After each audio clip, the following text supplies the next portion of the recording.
한국 교회에서 오랫동안 이 예배에 대해서 중요한 모토로 많이 외쳤던 내용이 있습니다. 그렇게 얘기합니다. 예배에 성공하면 인생에 성공합니다. 이렇게 얘기합니다. 예배에 성공하면 인생에 성공합니다. 물론 그 뒤에는 더 이상 없지만 아마 그 뒤에는 또 그렇게 얘기할 수 있겠죠. 예배에 실패하면 어떻게 될까요? 여러분, 단 한 번의 예배가 인생을 바꿉니다. 단 한 번의 예배가 나라도 바꿉니다. 역사 가운데 그렇게 진행되어 왔습니다. 오늘 이 예배가 여러분의 인생을 바꾸는 귀한 시간이 되시기를 주님의 이름으로 축원합니다. 다시 말하면 이 예배에 성공하시길 바랍니다. 우리나라 경험이 있어요. 1973년에 여의도에 있었던 빌리그람 집회라고 하는 집회가 있었습니다. 첫날 몇 명이 모였냐면 전국에서 12만 명이 모였어요. 여의도에. 제일 마지막 날에 120만 명이 모였어요. 지금도 그 사진들이 있습니다. 얼마 전에 제가 그 사진을 보았는데 정말 놀라운 광경입니다. 그때는 아무것도 없었어요. 전도자 빌리그레암 목사님 그러면 세계적으로 아주 유명한 목사님이죠. 그런데 그분의 인생이 전 세계 다니면서 집회를 열었는데 최고로 가장 많이 모인 집회가 언제냐 이렇게 얘기를 하면 그렇게 1973년도 여의도 집회다. 그렇게 5일 동안에 몇 명이 모였냐면 325만 명이 모였던 집회. 325만 때 얼마나 대단한 집회인지 모릅니다. 여러분, 그 집회 이후에 한국교회가 폭발적으로 부흥을 했습니다. 근데 그것은 교회의 부흥으로만 끝나지 않았습니다. 그 이후에 우리나라가 엄청난 성장이 있었습니다. 처음에 인도네시아에 왔던 선교사들이 이야기를 합니다. 제가 예전에 우리 교회에 모셨던 서정훈 총장님 기억하시나요? 할아버지 목사님. 그분이 인도네시아 1970년대에 선교사로 계셨어요. 선교로 계셨는데 제가 그분 모시고 제가 운전하면서 그분 모시고 이렇게 다니면서 이야기를 하는데 그분이 그런 얘기를 해요. 그분이 처음 인도네시아 왔을 때 70년대입니다. 그때는 우리나라가 인도네시아보다 못 살아요. 훨씬 못 살아요. 그런데 1970년대 이후에 우리나라가 얼마나 부흥했는지 모릅니다. 성장했는지 모릅니다. 극동방송 이사장이었던 김정한 목사님이 그분이 그런 이야기를 합니다. 그런 고백을 합니다. 40년 전 여의도 집회가 한국 기독교 성장의 원동력이 되었다. 그리고 또 우리 민족의 성장의 원동력이 되었다. 그렇게 이야기를 합니다. 여의도 집회를 그 역사를 바꾼 그 배경, 사실은 그 집회에 성공할 수 있게 했던 그 뒤에 사실은 숨어있는 배경이 있어요. 그 배경이 무엇이냐면 미리 준비한 사람들이 있었어요. 기도로 모임을 준비하는, 그럼 기도로 준비해야 합니다. 기도 모임, 중보모임 얼마나 중요한지 아시죠? 한국교회가 이렇게 부흥하고 성장하고 우리나라가 이렇게 된 것은요, 사실 한국교회 권사님들 때문이에요. 권사님들은 사명이 뭔지 아세요? 다른 거 아닙니다. 권사님들이 가지고 있는 사명은 기도입니다. 권사님들은 사실 내가 왜 권사가 됐는가 딱 하나예요. 기도하기 위해서. 목사님 위해서도 기도하고, 교회를 위해서도 기도하고, 성도들을 위해서도 기도하고, 예배를 위해서도 기도하고. 그러니까 사실은 여러분 미리 나와서 이 자리에 미리 나와서 중보할 수 있어야 됩니다. 이 예배가 정말 하나님 받으시는 그 예배가 되기를, 내 인생을 바꾸는 그 한 번의 예배가 되기를 여러분 위해서 기도해야 됩니다. 이 예배가 하나님이 역사하시면 놀라운 예배가 될 줄로 믿습니다. 그러기 위해서 기도가 필요합니다. 그러니까 미리 나와서 기도해야 됩니다. 놀라운 예배가 될 줄로 믿습니다. 그러기 위해서 기도가 필요합니다. 그러니까 미리 나와서 기도해야 됩니다. 우리는 언제 어느 예배에서 어느 모임에서 하나님의 놀라운 역사가 일어날지 우리는 아무도 모릅니다. 그래서 청교도들은요 항상 그렇게 고백했어요. 모든 모임에 모든 예배에 빠지지 않는다. 이게 청교도들의 가장 중요한 원칙 하나거든요. 모든 예배에 빠지지 않는다. 그게 새벽이든 밤이든 낮이든. 그러면서 그분들은 그렇게 얘기해요. 혹시 내가 빠졌던 그 집회가, 그 예배가 놀라운 은혜가 있었다면, 그 집회가, 그 예배가 놀라운 은혜가 있었다면, 그러면 나만 은혜 받지 못하면 어떻게 될까?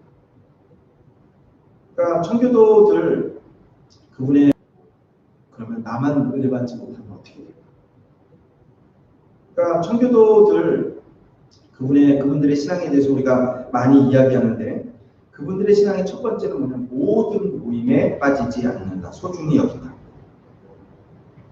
한국교회도 마찬가지입니다. 우리가 부흥을 경험했던 과거를 뒤돌아보면 한국교회 우리 믿음의 선배들은 모든 모임에 모든 예배를 소중히 여겼던 걸 우리 기억합니다. 이게 한국교회의 전통이고 이것을 통해서 한국교회의 부흥이 왔고, 그러니까 어떤 마음으로 우리가 예배에 이 시간 나와 있는가, 얼마나 소중히 여기고 있는가, 여러분 이게 참 중요한 것 같아요. 그러니까 사실 열심히 있어야 됩니다. 저도 어렸을 적에요 여의도 광장에 많이 갔거든요. 옛날에는 매년마다 그런 집회가 있었어요. 전국에서 모입니다. 지역마다 막. 또 여의도 광장만 모이는 게 아니에요. 지역에 보면은 교회 연합회가요. 또 학교 빌려가지고 운동장에서 막 그때 가면 막 신문지 깔아놓고 앉아가지고 조그맣게 붙어서 예배 그랬던 기억이 다. 근데 지금은 없어졌어요. 광장 자체가 없었어요. 광장. 공원이 되었습니다. 이제는 모임이 없어요.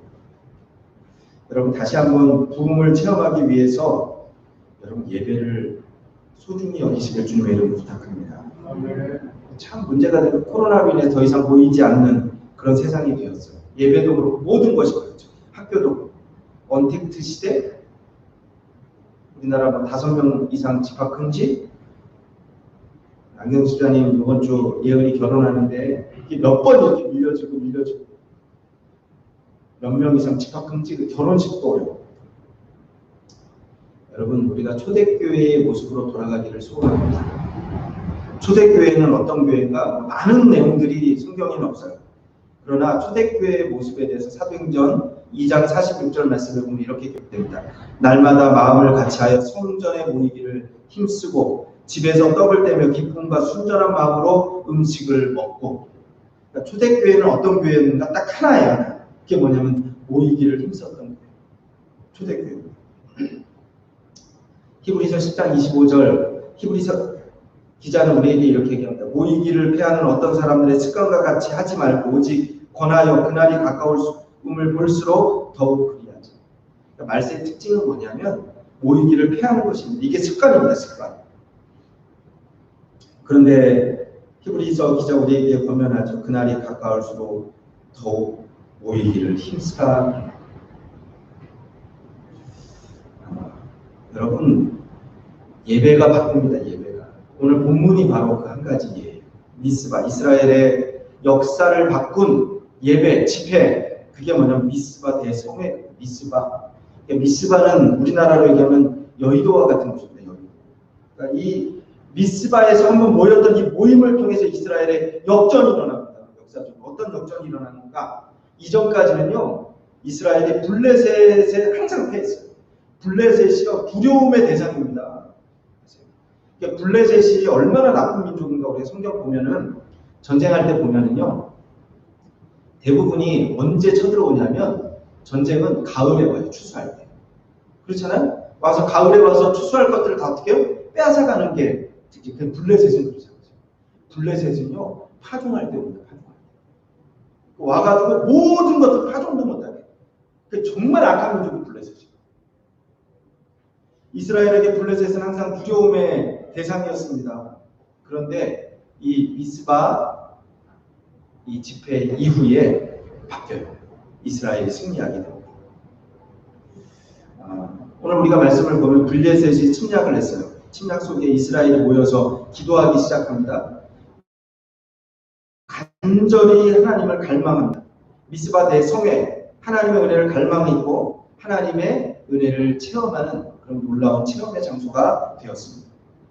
조건이 무엇인가? 오늘 말씀을 보면요, 하나님의 임재를 사모했어요. 그 자리에 모였던 이스라엘 사람. 우리 한번 1절, 2절 말씀 한번 읽어볼까요? 7장 1절, 2절 말씀 같이 한번 읽겠습니다. 시작.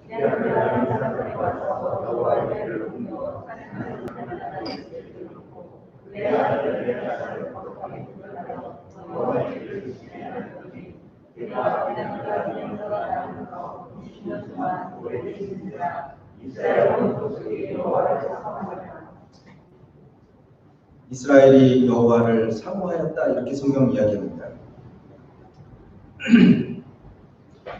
이스라엘 온 족속이 하나님을 사모합니다. 하나님을 사모하게 된 사건이 있어요. 그 전에 하나님의 궤, 여호와의 궤, 법궤라고 하죠. 언약궤 또는 증거궤, 여러 가지 이름들이 있습니다. 이 법궤는, 언약궤는 하나님의 임재의 상징입니다. 우리가 아는 것처럼 40년간 광야를 그들이 지날 때에 제사장들이 항상 맨 앞에 이 법궤를 메고 먼저 앞에서 행진을 했어요. 이스라엘이 항상 이 법궤를 보면서 그 뒤를 따라갑니다. 그러면서 고백이, 하나님이 저 앞에 가신다. 이스라엘은 항상 이렇게 고백했어요. 하나님이 저 앞에 가신다. 우리는 하나님을 따라간다. 가다가 제사장들 법궤를 내려놓으면요, 이스라엘 12지파가요, 이제는 그 법궤를 중심으로 동서남북으로 세 지파씩 이렇게 타고, 그러니까 항상 이스라엘의 중심에는 뭐가 있냐면 법궤가 있어요. 가운데. 그리고 그들은 그렇게 고백합니다. 하나님이 우리 안에 계신다. 이스라엘이 그렇게 고백을 했어요.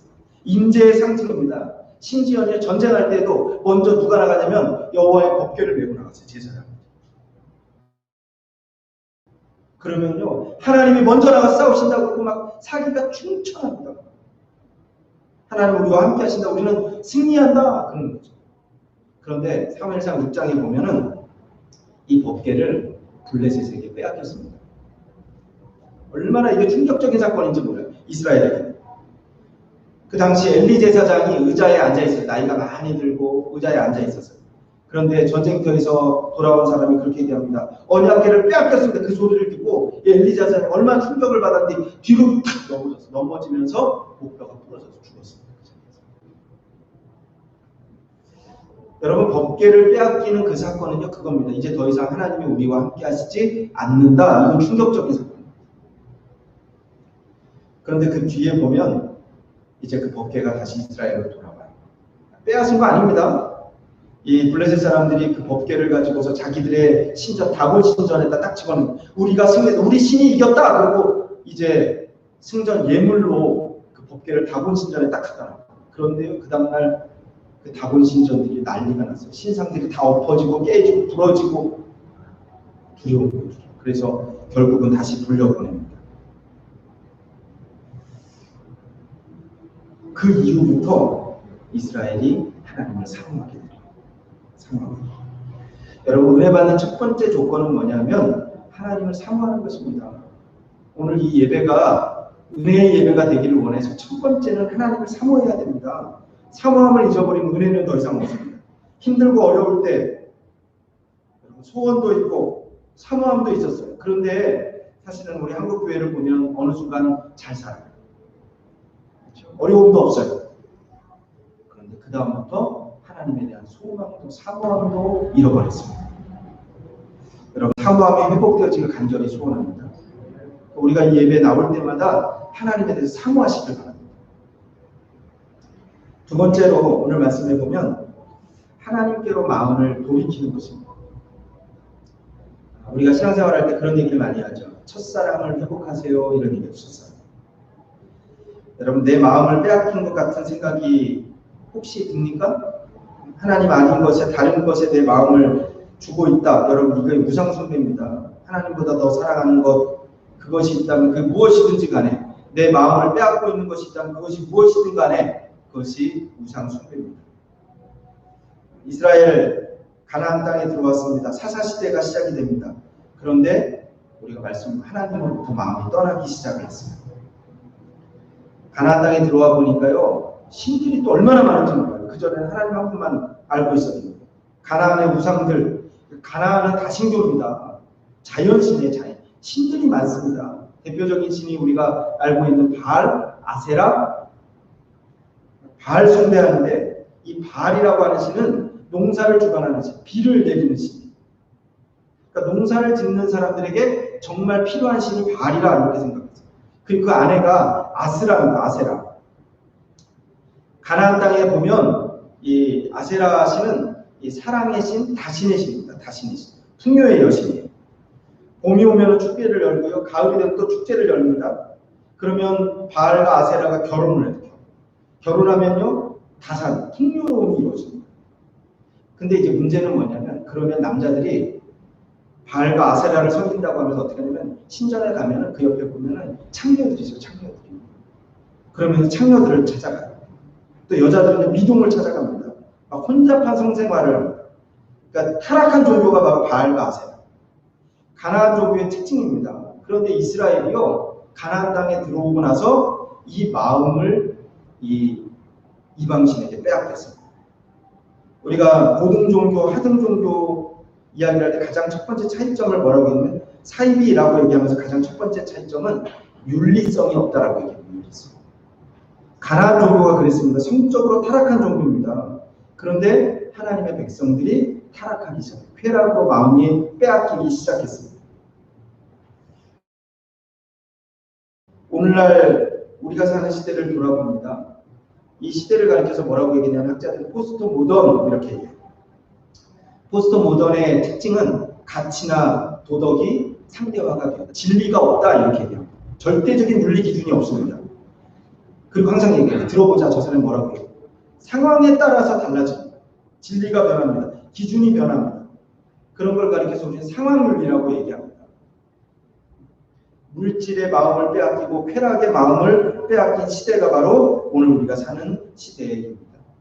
오늘 이 시대에 사무엘 선지자가 명령한 걸 우리가 같이 한번 읽어보겠습니다. 3절 말씀 한번 같이 한번 읽어보겠습니다. 3절 시작.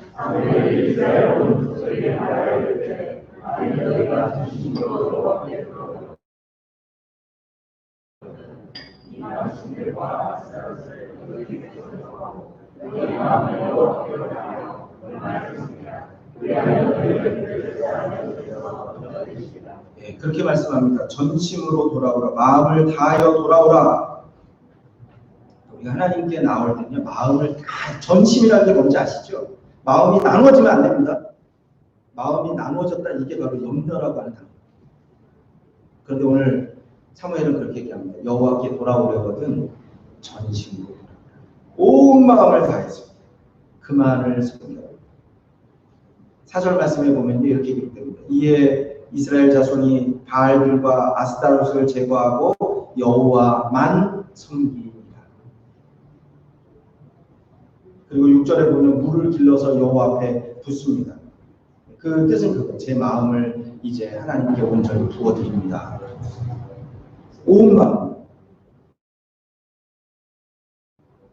여러분 부흥은 언제 오는가? 역사는 언제 시작되는가? 우리의 마음이, 우리의 온 마음이 여호와께 돌이킬 때 시작되고 있습니다.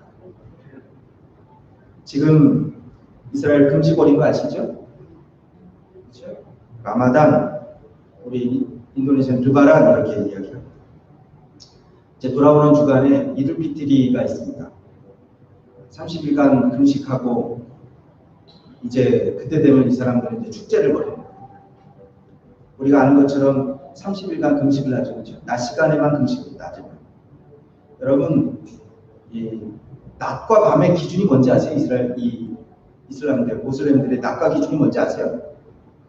꾸란 읽어보면 그런 내용이 나와요. 실을, 까만 실을 또는 하얀 실을 딱 볼 때 이게 까만색인가 하얀색인가 구분할 수 있으면 그건 낮이에요. 근데 이게 구분이 안 되면 이건 밤이에요. 그러니까 이게 원래 모슬렘들인데. 그 코란 읽어보면 그런 내용이 나옵니다. 나중에 모슬렘이 심판대 앞에 서게 됩니다. 심판대 앞에 서게 되면 낮에 금식했던 그 금식한 것 때문에 낮에 지은 죄가 용서를 받는데요. 그러니까 그 사람들 믿음이 밤에는 그렇다고 자는 게 아니고 이 모슬렘은 그럼 밤에는 무엇이냐면 밤에는 코란을 읽어요. 경을 읽습니다. 다른 게 아니고 이 모슬렘은 그럼 밤에는 무엇이냐면 밤에는 코란을 읽어요. 경을 읽습니다. 그러면 그렇게 읽어요. 밤에 지은 죄는 밤에 읽은 그 경 때문에 용서를 받는다. 그 낮과 밤 다 용서받는 거 이 사람들 금식만 안 하고 밤에 읽으면. 그러니까 모슬렘은 철저하게 행위의 종교입니다. 거긴 은혜가 없어요. 철저하게 행위의 종교. 우리 한번 6절 말씀을 다시 한번 읽어보겠습니다. 6절 같이 한번 한 목소리로 읽겠습니다. 시작.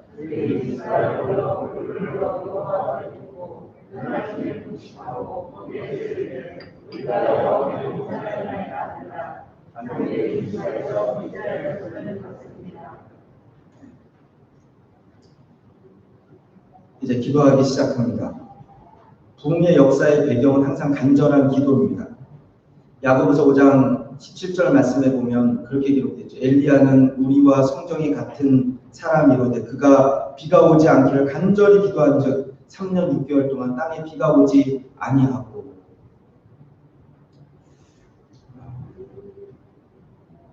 여러분, 우리가 하나님께 좀 기도하기를 소원합니다. 우리 문제를. 이제 미스바 이 부흥의 결과가 어떻게 되는가? 첫 번째는 전쟁에서 승리합니다. 사실 이거 불가능한 전쟁이었습니다. 어떻게 전쟁에서 승리했는가? 오늘 10절 말씀에 보면 그렇게 기록되어 있습니다. 사무엘이 번제를 드릴 때에 블레셋 사람이 이스라엘과 싸우려고 가까이 오매 그날에 여호와께서 블레셋 사람에게 큰 우레를 발하여 그들을 어지럽게 하시니 그들이 이스라엘 앞에 패한지라. 사실은 승리의 원인이 어디에 있냐면 하나님께 있다. 성경 그렇게 얘기합니다. 하나님께.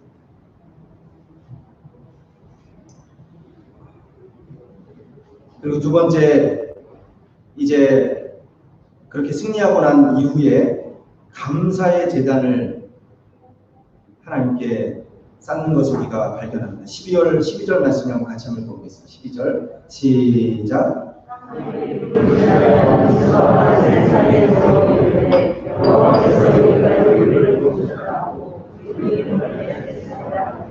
에벤에셀, 인도네시아에 예전에 있었던 그 기업 중에 하나가 신원 에벤에셀이라고 하는 기업에서 그게 바로 이 내용입니다. 에벤에젤. 이 에벤에셀이라고 하는 뜻은 정확하게 보면 도움의 돌이라는 뜻입니다. 그런데 그 돌을 거기 세우면서 고백이 오늘 우리가 읽었던 12절 말씀에 기록되고 있죠. 여호와께서 여기까지 우리를 도우셨다. 이 정도입니다. 이 정도. 삶의 과거를 뒤돌아보면서 고백하는 고백입니다. 하나님이 여기까지 우리를 도우셨습니다. 그런데 그것으로 끝나는 거 아닙니다. 그 다음 고백이 그 뒤에 있습니다. 뭐냐면 앞으로도 도와주실 줄 믿습니다. 그게 세 번째, 이제 전쟁 이후에 어떤 결과가 있는가? 세 번째, 14절 말씀을 보면요. 이제 블레셋 사람들이 이스라엘에게서 뺏었던 성읍이 에그론으로부터 가드까지 이스라엘에게 회복되니 이스라엘의 그 사방 지역을 블레셋 사람들의 손에서 도로 찾았고 또 이스라엘과 아모리 사람 사이에 평화가 있었더라. 이 미스바 집회를 통해서 어떤 역사가 일어나고 이제 회복이 되고 평화가 있었고 번영하게 되었다. 성경은 이야기를 합니다. 한 번의 예배가 이렇게 많습니다. 전쟁에서 승리하게 하고 그리고 감사의 제단을 쌓게 하고 그리고 회복하게 하고. 우리의 예배가 그런 예배가 되길 간절히 소원합니다. 가나안 교회가, 우리 한국 교회가 여러분이 예배가 회복되시길 간절히 축원합니다. 이스라엘에게 역전의 기회가 되었던 미스바 집회가 다시 한번 우리에게도 일어나길 간절히 소원합니다. 다시 한번 기도하겠습니다.